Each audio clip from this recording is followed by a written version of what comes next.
hano muri alimentation Safari ku munsi w'ejo twarakiriye tank. Iyo tank twakiriye iva muri natura. Amata abari mu tank, abari muri no tank, kandi iyi tank irakanyisha kuko ntitwicomora ku muriro, iguma ku muriro umwanya wose kugira ngo amata ntihagire ikintu na kimwe ashobora kuba. Ni produits z'inka z'i Burundi bakoramo aya mata. Ico baraduha baduha ino tank, bakaduha n'ubwo bukopo. Hanyuma rero uko amata heze bakaza ba provisiona canke bashiramo amata yabo.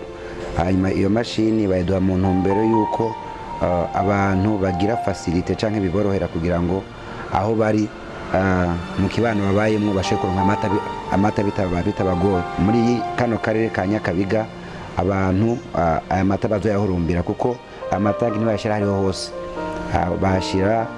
Bashira muri chaque quartier, muri quartier imwe yose bashiramo itanki imwe, mu gihe hari nini yabasha gushaho zibiri.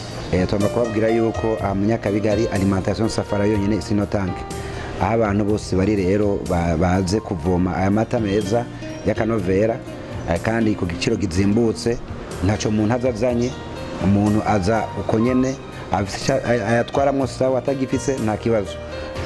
N'amata meza kandi azimbutse kuko iri rigugwa 1500, hama inusu nekegwe 150. Abantu bose bamaze kunywa kuri ano mata turumva bagenda bashima bavuga ati ku by'ukuri ayo mata ni meza cyane.